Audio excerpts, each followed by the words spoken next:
Faith Matters, an interactive program brought to you by MTA International. Assalamu alaikum and welcome to another edition of Faith Matters, where you, our viewers on MTA, set the agenda by the questions you ask. Jazakumullah, and thank you for the questions you've been sending in. But just from the outset, a reminder to those viewers not yet familiar with our email address, well, I'll give you this one more time, well, maybe a few more times after that as well. But just as a reminder, it's faithmatters@mta.tv. That's Faith Matters, one word, at mta.tv. We have had viewers ask us about previous Faith Matters programs. Well, I'm delighted to tell you, you can find these now on YouTube. Go to YouTube, put in the words MTA Online 1, Faith Matters, the name of the program, the subject you're after, and hopefully away you go. But if not, you know what to do. Faith Matters at mta.tv. With that, it's my pleasure to welcome a very esteemed panel to Faith Matters this evening. Assalamu alaikum, gentlemen. Welcome to Faith Matters. For the benefit of our viewers, just in terms of a brief introduction, if I may, to my immediate right, of course, viewers on Faith Matters will know, a regular panelist. Always a pleasure to welcome Dr. Zaid Khan Sahib, who's president of the Qaza Board. Assalamu alaikum, Dr. Sahib. Welcome. Salam. Thank you very much. To his right is, again, a very welcome return as a guest. It is a great pleasure to welcome Abdul Wahab Adam Sahib, who is the President and Amir Jamaat of the Ghana Ahmadiyya Muslim community. Assalamu alaikum. Wa alaikum salam. Pleasure to see you. Very pleased to see you too. Well, it's always great to have you on the program, Wahab Sahib. And to his right, for making his debut performance on Faith Matters, but it's a great pleasure to welcome from North America, from in Canada indeed, missionary of Quebec City, Ishaq Fonseca Sahib. Assalamu alaikum and welcome to Faith Matters. It's great to have you on board for our program today. Thank you. We'll get straight to it, and we're going to stay with North America, and we're travelling further south from where Ishaq Saab has joined us from, with Haris Ahmed from California. He's asking us, gentlemen, 3 questions. His first one is on the concept of Jizya, which is a form of taxation, as has been perceived within Islam. And his question is, on a previous show that we talked about Jizya, and it was said that when the Mahdi, the reformer of the age, and the Messiah was to arrive, that part of his process would be to actually abolish the system of Jizya. Wahab Sahib, before we go sort of further into it, perhaps just if you could explain in summary what Jizya is and what this issue of abolition is about. In actual fact, the one who asked the question had also admitted the fact that it was a very, very humane sort of taxation. And that is why he or she was surprised that if it is that humane, why abolish it?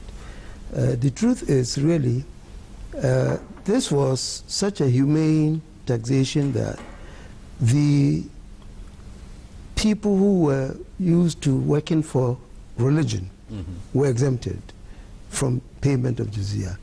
The very elderly people were exempted. Those who were physically challenged were also exempted. And those who felt that they couldn't afford to pay were also exempted. Okay. It is so humane that at one time it is said that Hazrat Hazrat Omar had seen somebody who was collecting jizya from somebody who said he couldn't afford it. And he said, look, the Prophet ﷺ had already said that if you can't afford it, you don't have to pay. So why are you insisting? That was the type of thing it is. But actually, it is some sort of taxation that is imposed upon non-Muslims for the protection that Islam gives to them. And it happens after war, and wars are to be abolished during the time of the Prophet Messiah. So when there was not going to be any war, then the question of that taxation doesn't arise. It's null and void. It's null and void. That is how it happened. Otherwise, it was a very benign sort of thing. It was very humane, and for all purposes, it was something that somebody would have thought that they would retain it. But because during the time of the Mahdi ﷺ, there was not going to be any war on the basis of religion, because the Quran says, like Rafidin, there should be no compulsion in religion. Indeed. And people are supposed to worship in peace without any interference at all whatsoever. And because that was to be manifested during the time of Hazrat Mahdi alayhi salatu wasalam, it was the Holy Prophet of Islam, sallallahu alayhi wasallam, may be peace and blessings of Allah, who actually prophesied that when he came, that is the promised Messiah alayhi salam, that this taxation of Jizya would be lifted. Would be abolished. So in summary, here was a tax which, when it was applicable, it was a fair tax, and it was something which became, and it's, the questioner also put, how did Mirza Ghulam Ahmad, who we accept to be the promised Messiah, the founder of the Ahmadiyya Muslim community, abolish the Jizya? But as you've said, yes, because the whole issue of religious wars were to come to an end. So by definition, the tax also came to an end. Jazakumullah Wahab Sahab. Linking into this question, Dr. Saab, if I could come to you next. Haris has also been having discussions with different Muslim friends from different communities, and this is something which has arisen before, but it's worthwhile returning to this particular issue about the personality, or the personage rather, of the Imam Mahdi and the Messiah. And will they be separate figures? Will they be one figure? Indeed, the issue of Jizya that we've just talked about, also some traditions we read that it wasn't the Mahdi who would abolish it, it would be the Messiah. Now it's the Ahmadiyya Muslim community's view that the Mahdi and Messiah and their coming, second coming, was fulfilled, the second coming of the Messiah and the coming of the Mahdi in the person of Hazrat Mirza Ghulam Ahmad. But he's actually asking, are there any other references confirming that the Mahdi and Messiah will be the same person, beyond the one that is often presented where there is no Mahdi but Isa, which is taken from Ibn Majah? And why do, if that is the case and the evidence is so profound, why do so many Muslims still retain this issue of separate identity for the two personages? Of course, our understanding is based upon the teachings of the Holy Prophet ﷺ and the teachings of the Holy Quran. But this subject has to be addressed from a wider angle, in that we have to see what is the aspect of this second coming as far as other religions are concerned, as far as the Jews are concerned, as far as the Christians are concerned, as far as the Hindus are concerned. Because all prophecies that were related to the latter days point to the coming of a teacher, of someone who would unify mankind under the banner and have an association with the Creator Almighty. So this is an important subject that deals with the latter days, and the prophecies are all linked with the latter days, is that of a universal teacher who would come for all faiths, who would unite them. So the coming of the Messiah in the latter days is something that all other faiths speak of as well. The Holy Prophet ﷺ has, in fact, through hadith, talked about how to recognize the latter days and when they would be. And what we see is that at the time of the coming of the promised Messiah, these were all fulfilled, and not only earthly signs came fulfilled, but heavenly signs were given about the eclipses of the sun and moon, which were particular about the coming of the Messiah in the latter days. The Holy Prophet ﷺ, as far as addressing the Muslims, also talked about the Mahdi is someone who would come in the latter days, and he said that he would be imamukum minkum, that he would be the imam from within you. So this is a subject that Muslims will have a leader, an imam of the latter days, who will bring back the teachings of Islam to the Muslims and to remove all sort of innovations that had crept into Islam. Now, from an unifying aspect, then we have to also, as is the unity of God, a unifying aspect of one universal teacher is that he cannot be two persons, as we know that this can never work. So the Prophet, the teacher, the Imam who was to come had to be one and the same person, so that only then could there be an impact, an import of having one who would bring back mankind to Islam.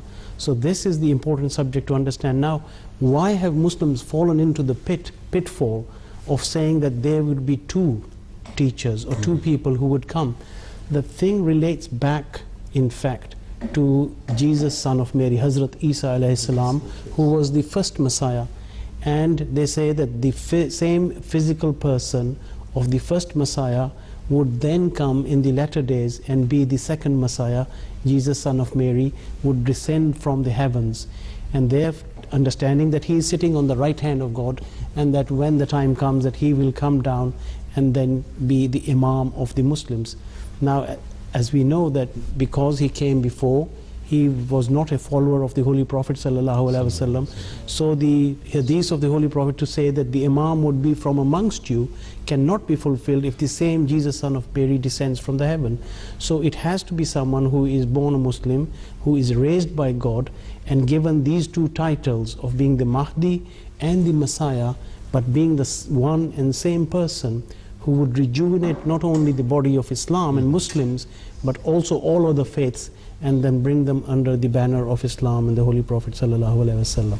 So this is our understanding. Jazakallah, Dr. Sahib. I mean, you've touched on the hadith elements there as well, and if I can bring just Saab yourself in, and then perhaps Wahab Saab as well. We often talk about the hadiths which have been quoted about the coming of the Messiah, who the Messiah would be, how the Mahdi, indeed, even within Muslims, there's no, beyond the Ahmadiyya Muslim community, that there is no sort of consensus over this. But some people also say that, where's the reference from the Holy Quran? You know, is there reference in the Holy Quran? Indeed, Haris asked this question himself, that, you know, it's alleged that the Messiah, the Mahdi, the Dajjal are not mentioned at all in the Holy Quran. Is that true? From the Holy Quran, it's true that the title per se, the Mahdi, the Messiah, and Dajjal, their titles are not mentioned. But this does not mean to say that we should, you know, say that this is a proof that that Isa and the coming of Messiah and Mahdi are not mentioned at all. In what way are they mentioned is actually their signs, the specific signs. In the latter days, we have in Surah Juma about in the latter days that it's referring to a person who will come to reform, and this is an indication of the time when the Messiah will come. So specific references are given about the timing as to when the world would expect this unifier of religions and faiths. So Quran, we have to look at it from the signs that are there. And I would also like to add upon there are actually other references in hadith. There is one reference by Musnad Ahmed that Abu Hurairah has mentioned that Muhammad said, "Whosoever will be alive amongst us will see that Isa will come as Mahdi and will attest to the Holy Prophet ﷺ." So this is another reference which gives us more backing that this is true, that there'll be one and the same person. One of the same person. Well, Habsab, to sort of encapsulate this issue about the celestial signs, that there will be specific signs about the coming of the Messiah and the Mahdi, the issue, the hadith. In fact, the answer that was given by Dr. Saab was very comprehensive, and it actually tells all. The thing is, if a prophecy is made, one might have a bit of doubt before the prophecy is fulfilled. But after the prophecy has been fulfilled, even if it is one tradition, once it has been fulfilled, that sets to rest, you know, every doubt that anybody might have about it and its authenticity. So Hazrat Mahdi ﷺ was the one who was to come to fulfill the prophecy. Now he came and he explained that this is what was meant. So even if it had been only one hadith and it is not contradicted by the Quran, that should be enough, because it has been fulfilled. And that in itself is proof enough that the thing is factual. But then there are quite a number of other traditions. Like he said, even in Bukhari, you have a tradition that says, كيف أنتم إذا نزل فيكم ابن مريم وإمامكم منكم. What would be your condition when Jesus, son of Mary, will come, and he will be an imam from amongst you?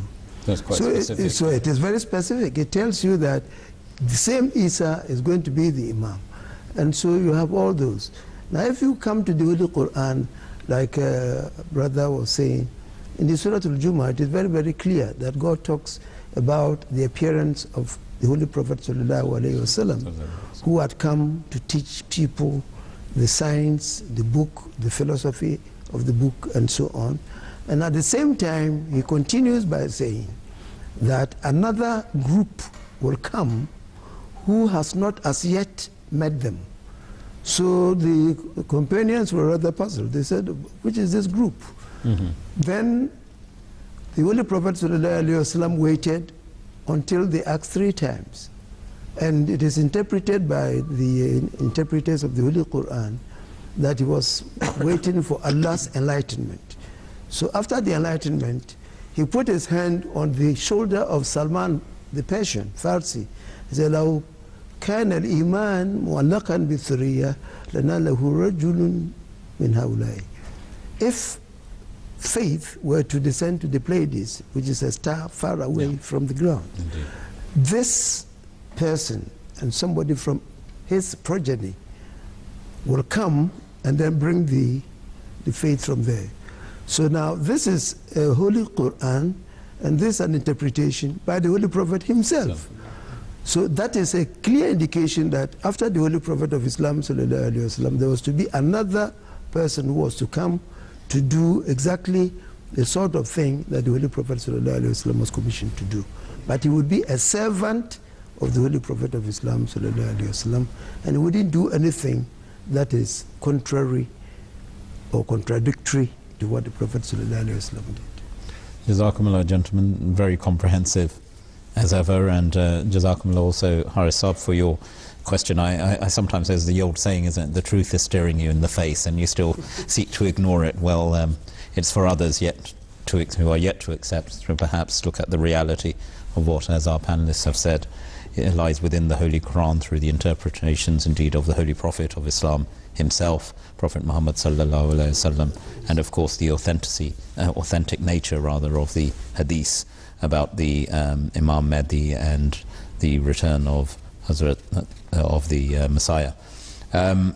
We'll move on and stay in North America for our next question, which comes from Dr. Muhammad Sadiq Budan. Assalamu alaikum, Dr. Saab. It's always a pleasure to receive questions from yourself. His question, in a way, is continuing on this theme of who the person would be and how this would be fulfilled in terms of the second coming. And Dr. Saab is writing that he's recently heard some people from Egypt and indeed Pakistan reciting Quran, Surah Azab, verse 41. And this is the crux of it, about the way up until now it's been one of interpretation of Khatam Nabiyeen, and the word Khatam as opposed to Khatim. But he has noticed recently, he says, a kind of change in nuance and pronunciation almost, where people have been using the word Khatim over Khatam, whilst actually reciting those particular verses from the Holy, or that verse from the Holy Quran. And he then writes that we know about the concept of Fatah and Kasra. It came about many years after the demise of the Holy Prophet. But can our panelists clarify this issue? Wahab Saab, this is obviously an old issue which arises, but a constant one. Yeah, the thing is, you see, the Holy Quran was revealed in the language of the Quraysh. Yes.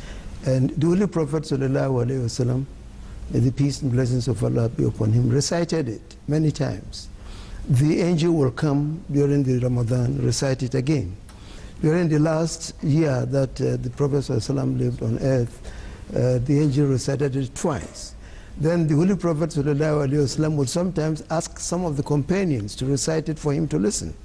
Then Hazrat Aisha radiallahu ta'ala anha has a tradition which says that قولوا خاتم النبيين ولا تقولوا لا نبي بعده. Now say that he is Khatamun Nabiyeen, but not that there will be no prophet after him. Now he didn't say Khatimin Nabiyeen here. The truth is, this has been the reading throughout the time of the Holy Prophet ﷺ. That has been the reading of the companions. This has been the reading of Hazrat Aisha also, who is a very well-known teacher as taught us by the Holy Prophet ﷺ. So what has become necessary for this qiraat, this khatam, now to become khatim? But the truth is, so far as we, the Ahmadi Muslim community is concerned, what we understand by Khatamun Nabiyeen is somebody who will come and bring a new law that is forbidden. So whether it is Khatam or Khatim, it is immaterial.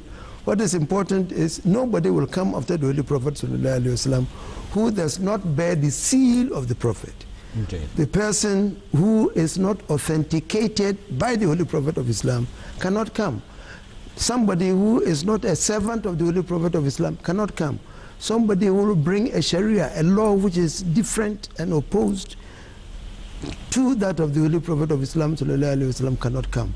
So this is our belief. And so whether it is Khatamun Nabiyeen or Khatimun Nabiyeen, it is immaterial. What is important is after the Holy Prophet of Islam ﷺ, nobody will come as a prophet without the authentication of the seal of the Prophet, who is the Holy Prophet of Islam ﷺ.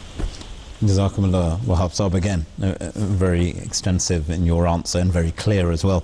Wajahat Nasir from Toronto, Assalamu alaikum. Wajahat asked a very similar question about in terms of the pronunciation, the qiraat of the Holy Quran, where again the word Khatam is being sometimes recited as Khatim, which would mean last or final. And I remember growing up, you know, where we often quoted the fact that the Holy Quran had never altered, and that even, you know, when you were learning the Holy Quran yourself, and for our non-Muslim viewers, the word Fatah and Kasra, it's accents within Arabic language which change the meaning or the pronunciation, and that's where the question actually emanates from.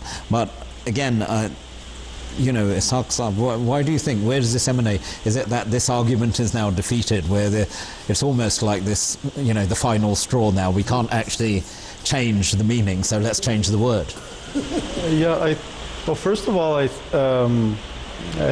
add upon Wahab Saab, I'll just add my own to it, that,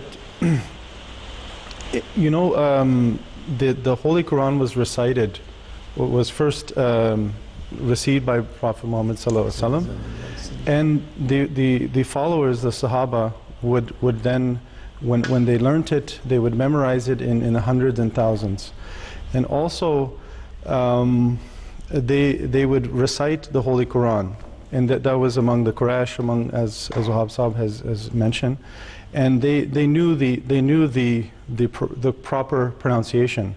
And where the questioner is asking about the Fatah and Kasra, which is later added for the non-Arabs, to make sure that there isn't any error. So you can say that there is maybe an argument put forward if there had never been any memorization from the time of Muhammad until the Fatah Kasra were put in, and there wasn't any recitation, because it has been consensus until that point that this is the proper pronunciation. Okay. And I think that's very clear. It's just it seems strange now that this is suddenly being talked about, but I think you know, to God they shall answer. As you say, they've exhausted all avenues of counteracting the true meaning and true commentary of the Holy Quran as far as this is concerned, because that is backed up by so many authentic traditions of the Holy Prophet ﷺ and of the Holy Quran, as to one that who would come would be a prophet, but not a law-bearing prophet, but would become as a mirror, as a reflection of the Holy Prophet ﷺ. So that has been given, and now they have gone to such lengths as to say that perhaps this is the way to read it. I think sometimes in discussions, when you have recently, someone said, well, let's start here, you know, do you believe the Holy Prophet to be Khatamun Nabiyeen? I said yes. Do you believe him to be the seal of the prophets? I went yes, and I think it just stunned them into, because they weren't quite sure where to take the conversation next. And you know, in the Arabic usage, once you say Khatam, and then there's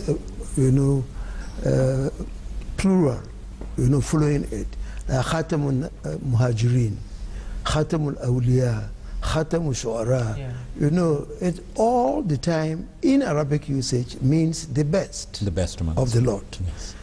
And I think it is now that this has become very, very clear to them that it is very difficult now to dispute it. So they need to come up with something else. Just like there was a time when they spoke about some verse of the Holy Quran, they say it is ta'khir or taqdeem. this word should have come earlier than the other one. I mean, why should the word come earlier? It is God who has composed the whole thing. So you have to accept it exactly as it is. You don't have any right to, sort of shuttle it around.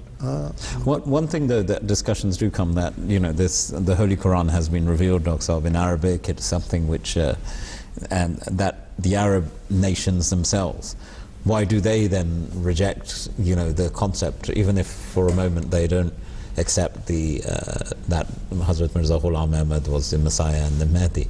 Why do they accept a contrarian sort of definition when they themselves are, if you like, custodians of their language? That is absolutely. Yeah. I mean, the Holy Prophet ﷺ understood the Holy Quran better than any Arab of today's. Indeed. So I mean, the interpretations that we find from the Holy Prophet ﷺ are what we base our arguments on. And we will not base our arguments on any other linguist. But just as a final thing, if I have some thing or best thing, but no, please. Ask an Arab what would he say in Arabic as to who that person is the last king, and they will always say akhir. They will never use the word khatim. So it relates to the Arabic language for themselves, is that they will always use the word akhir and never the word khatim for the final in that respect. And to support that, there is a tradition of the Holy Prophet of Islam sallallahu alaihi wasallam, who says that إذا هلك قيصر فلا قيصر بعده وإذا هلك كسرى فلا كسرى بعده. If the Roman king passes on, there will be none like him, after him. And then if the Persian king also passes on. So here he is not talking about the fact that somebody will not come. What it means is a person of that status will never come. So that is about it. Gentlemen, Jazakumullah. Again, this is one of those subjects which we often come across, which is a subject we've touched on before and a vast subject in itself. But your clarity of answers, I'm sure, is appreciated by all our viewers. And indeed, my thanks to both Dr. Muhammad Sadiq Buddin Sahib from Canada and indeed Wajahat Nasser from Toronto in Canada. Thank you both for your questions. Nigat is the next questioner. She writes in from the USA. Assalamu alaikum, and thank you for your question.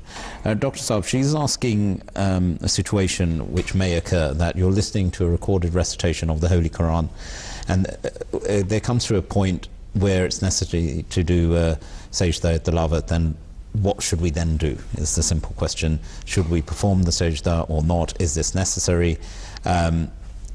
She then also quotes a different kind of scenario which may also occur, where there may be a live recitation or a dars which you're listening to in this modern age with MTA and other means of communications. A lot of people, whether either through the internet or whatever, may be listening to a situation, a dars live, or to prayers live. What then should they do? Well, the Sajda Tilawat occurs 14 times in the Holy Quran. Some say 14, some 15 times in the Holy Quran. And it is in different parts of the Holy Quran. And when one is reciting the Holy Quran themselves, then obviously one has the option to perform the Sajda Tilawat or not to perform the Sajda Tilawat.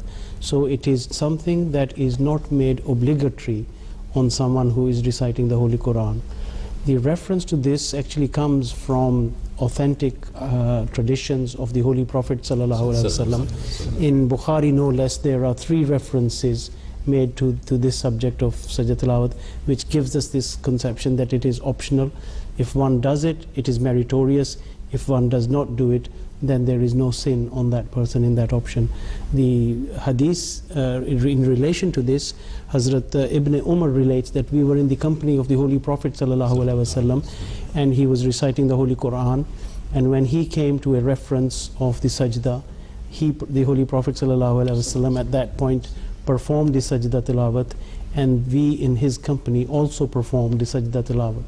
There is another reference from Hazrat Abdullah ibn Masud radiyallahu anhu who relates that the Holy Prophet ﷺ, I recited the Surah An-Najm to the Holy Prophet ﷺ, and when I came to the reference of the Sajda Tilawat, the Holy Prophet did not perform the Sajda Tilawat, and nor did I perform the Sajda Tilawat at that juncture. So we have both options that have been presented to us in that respect, that the Prophet ﷺ, upon reciting and listening to the Sajda Tilawat verse, did perform the sajda on one occasion and then did not perform the sajda on another occasion. This actually is backed up by Hazrat Umar radiallahu anhu in his caliphate, that Hazrat Umar radiallahu ta'ala anhu made it clear for the body of Muslims that during the course of a Friday sermon he recited a verse of the Holy Quran, Surah Al-Nahl, in which the Surah Sajda Tilawat came. On one occasion the Hazrat Umar radiallahu anhu came off the pulpit down to the ground and performed the Sajda Tilawat, and as did the congregation behind him. The following Friday he recited the same verse in the course of his Friday sermon at that juncture, but on that occasion he did not perform the Sajda Tilawat, and he made it clear at that point. He said, "O believers, O Muslims, the Sajda Tilawat is something that has not been made obligatory upon you according to the practice of the Holy Prophet ﷺ, so therefore it is not obligatory upon us at this occasion," and he did not perform it on that occasion. So that is the background to that. As far as when we are listening, for instance, to MTA or a live dars, and we are there specifically for this reason, that we are listening to the recitation or the dars of the Holy Quran, and we are in that room at that stage. If the person who is giving the dars, the sermon, or the recitation themselves perform it on MTA, then we too have to perform it in following that person on MTA. If, for instance, we are passing in the streets and we hear the recitation of the Holy Quran and the verse of the Sajda Tilawat came, then we do. It is not optional. It is not upon us that it is made incumbent. So we do not perform it at that juncture. So taking these things into account, then the Sajda Tilawat is optional. When we perform it, when the person who is reciting has performed it, then it is made obligatory upon us, but then it is not obligatory in other instances at this. Jazakallah, Dr. Saab, for that very... That's the beauty of the religion of Islam, the flexibility. The truth is, when you read the Holy Quran, you come across these verses that Dr. Saab just pointed out, and they talk about the attributes of God, His grandeur and His majesty and so on. Now when you listen to that type of pronouncement about God, then you are naturally inclined to go into sajda for Him.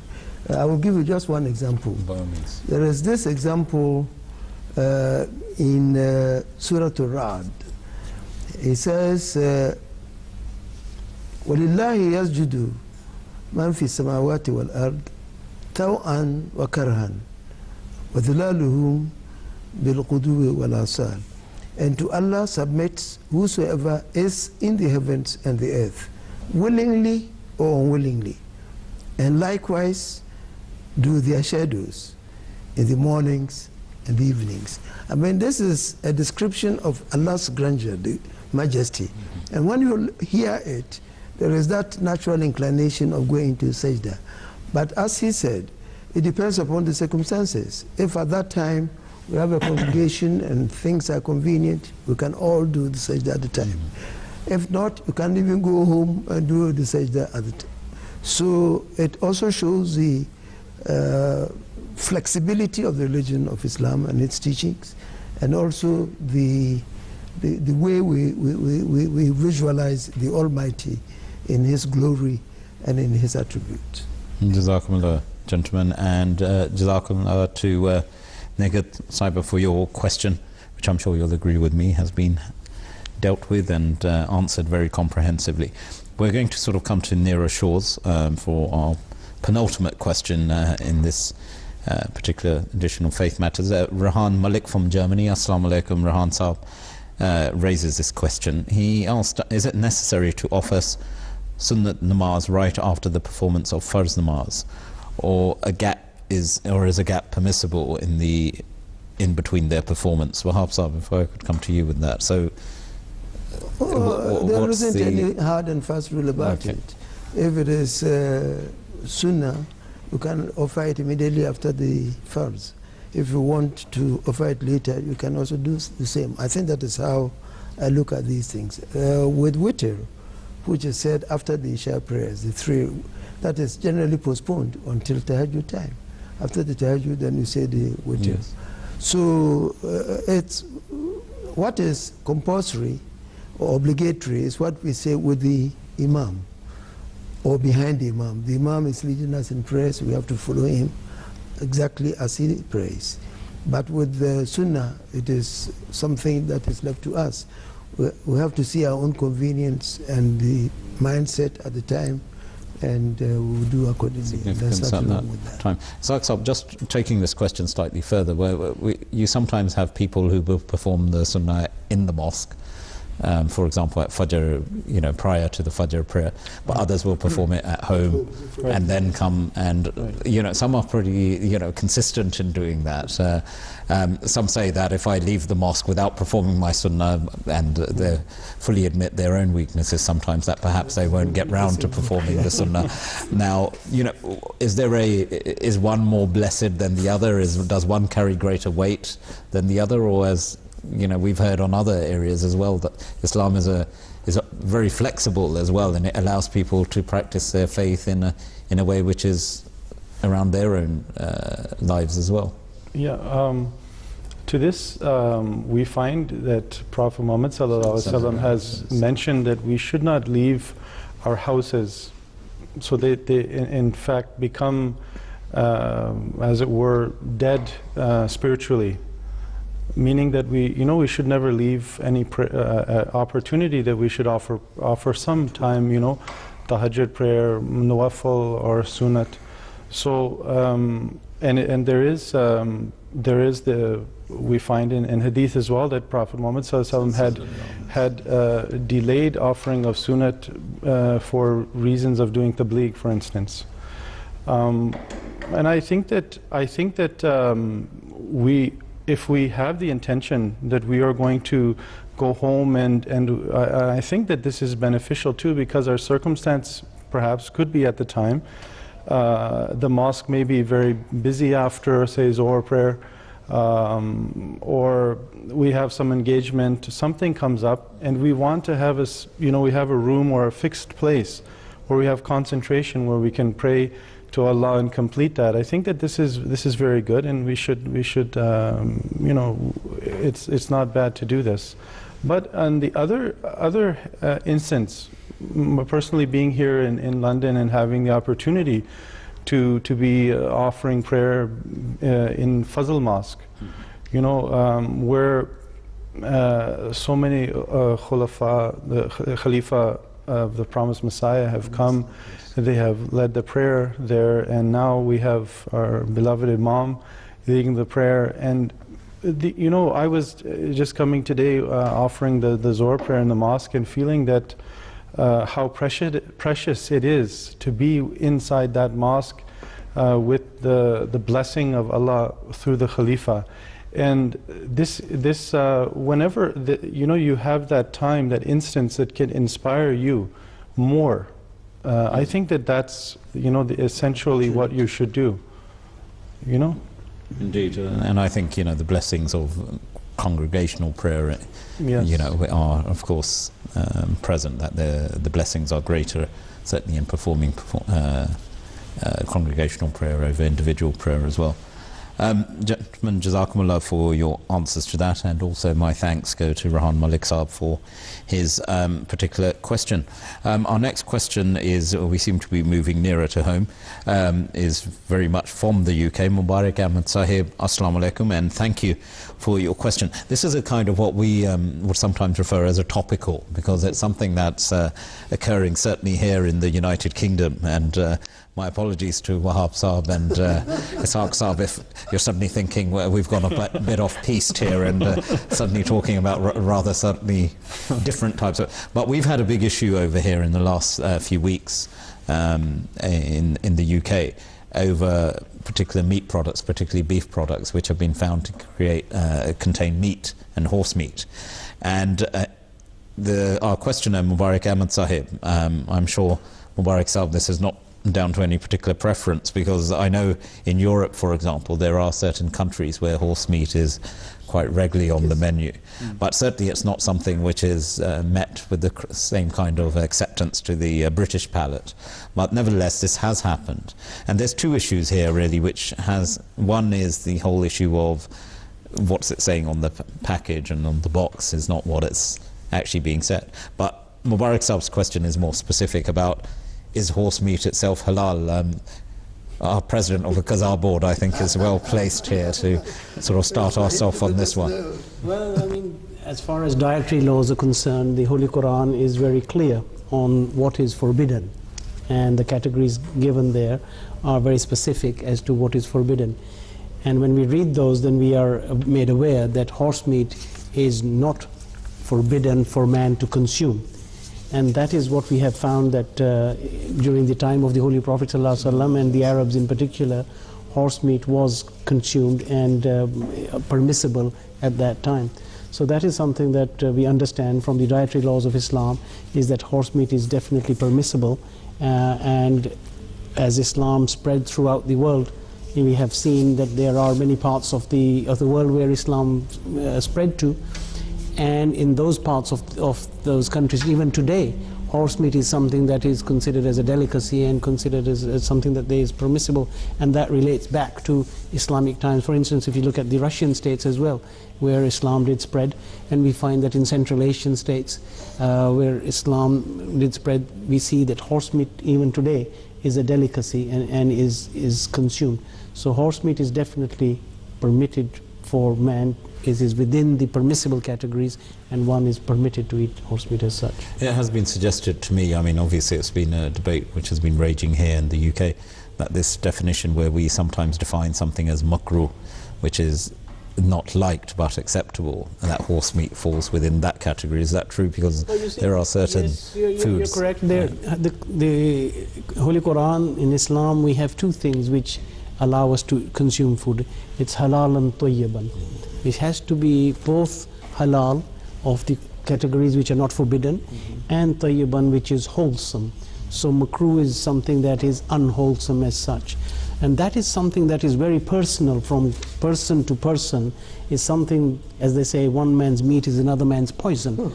So in that instance, for one man, horse meat might be meat, for another it might be poison, as far as their own body, as far as their own state of mind is concerned, that they might find that this is a beautiful animal, which is very much looked upon as that, and there we are consuming it. So in that respect, it is something that is personal. For some people it may be makruh and they do not have to eat it. But as far as other people are concerned, they will find that it is another kind of animal that is made permissible, that is permissible for us. It is wholesome for their own self. It agrees with their body. It does not cause them any medical disturbances as far as that is concerned. And in that instance, they're totally at will to eat that, and it is tayyib for them in that instance. Now, I've actually come across somebody who doesn't take chicken because it is not tayyib for him. Yeah. If it is not agreeable to him, he hasn't got any business taking it. But that doesn't mean it is forbidden. My late father, who knew very well, although I'm sure up there he's me calling him late, he was never late, but in the sense, may God, be pleased with him. He always used to, he didn't have great preference for chicken, and when I asked him once, I said, Daddy, why don't you like chicken? And he said, in India we had so many chickens that by the time it came, I've done my quota. So he always says, as you said, there's personal preference as well. We do have a few minutes more in the program. Yes, and we will. There's a couple of questions which I wanted to add on. I mean, our particular question has also asked about snake and whether this is acceptable. Is this halal? The principle involved here is, has it been expressly forbidden? If it is not, it's not forbidden. It's not prohibited. So if it is tayyib for you, somebody will see a snake, and the mere fact that it's a snake will put him off. The others also who see snake that is very, very juicy. They say, okay, let's go ahead and do something about that. So that is tayyib. It's often the case, though, isn't it, that people may actually eat it and only then discover later on what they've actually eaten. So, but I think the answer is quite clear.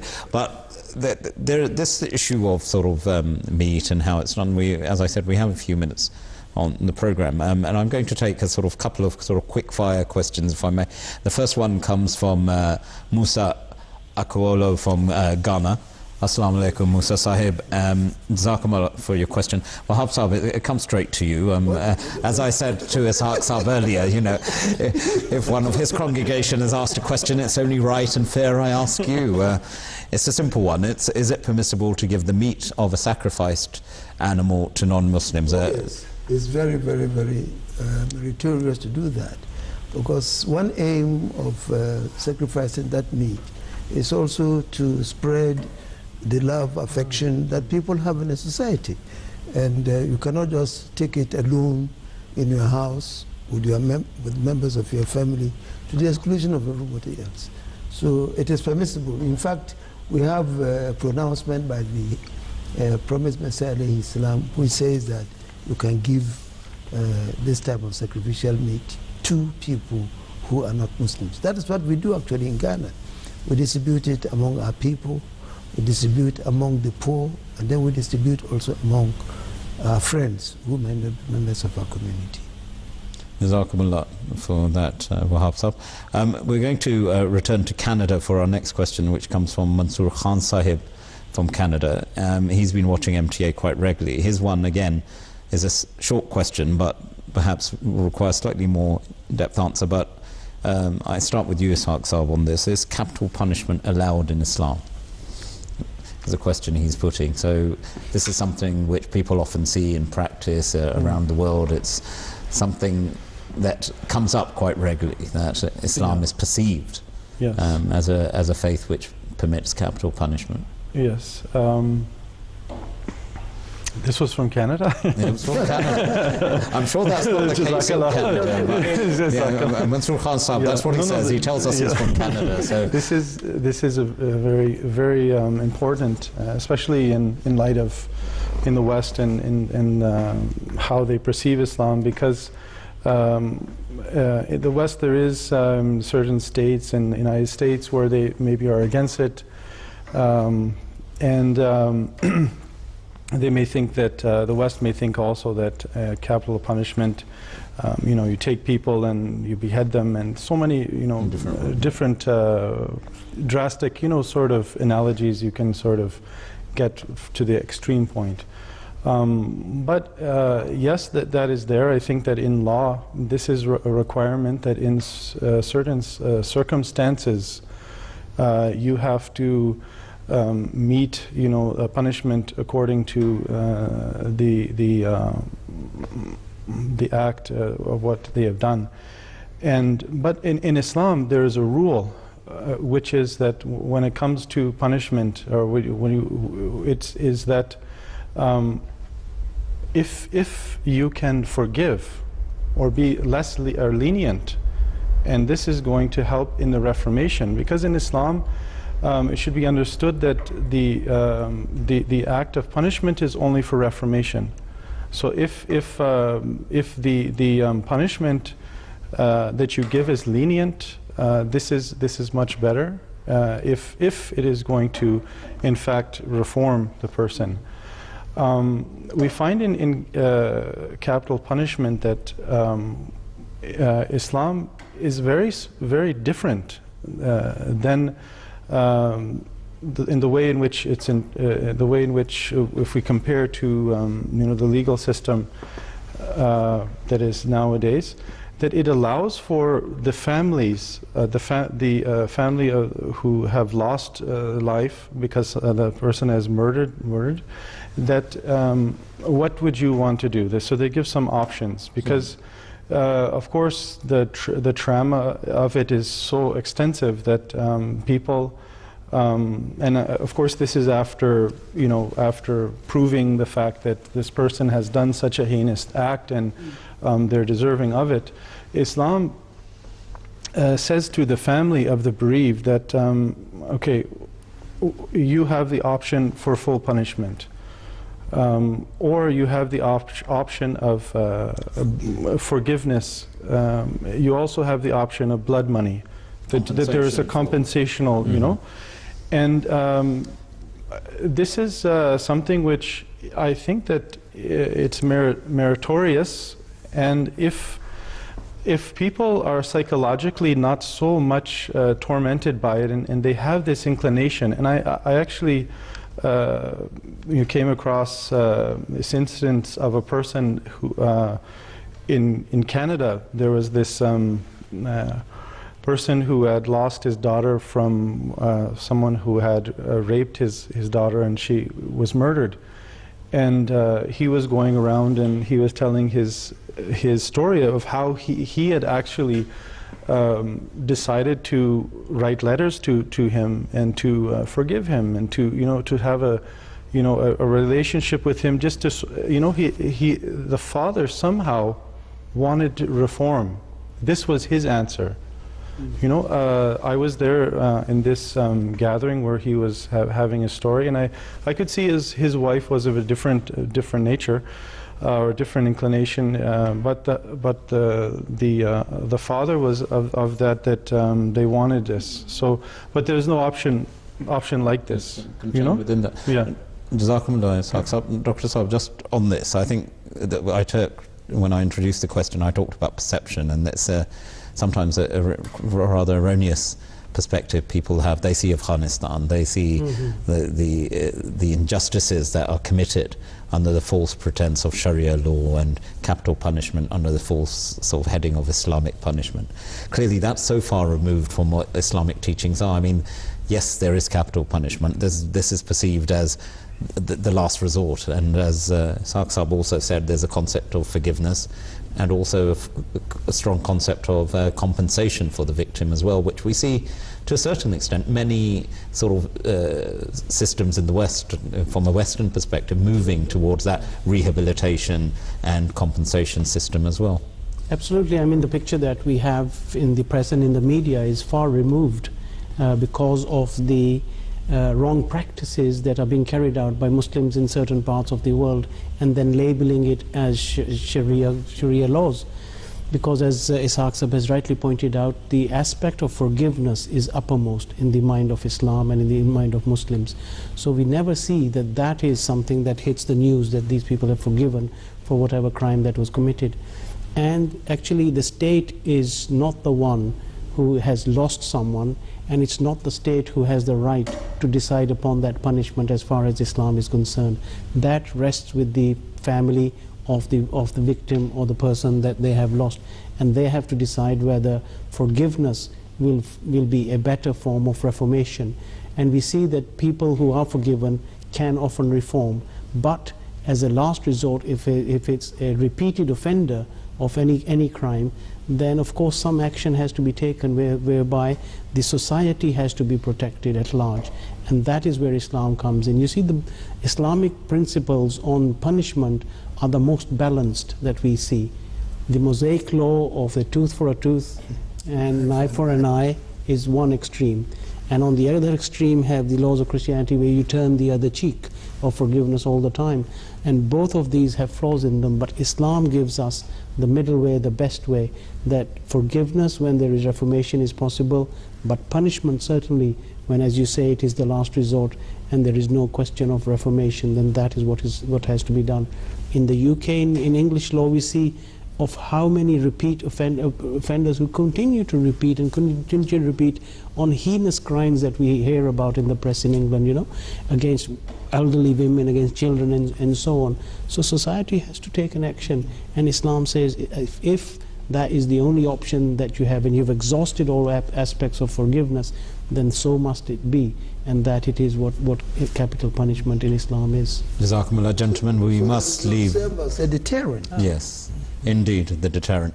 One thing that you said, it's not within the state's remit, but it's in our producer's remit to tell me when time's up, which he's now done so, but it just falls upon me to thank all three of you for your very detailed and scholarly answers, and of course to our viewers at home, thank you for your questions. Just as a final reminder again to our viewers, for any questions, thoughts, comments, observations on anything you've heard today, or any other thoughts or comments you may have, the email address is faithmatters@mta.tv. That's faithmatters@mta.tv. Just falls upon me to wish you well, and we look forward to your future questions. Until the next time, from all of us on Faith Matters from London, Assalamu alaikum. Wa alaikum assalam wa rahmatullahi wa barakatuh.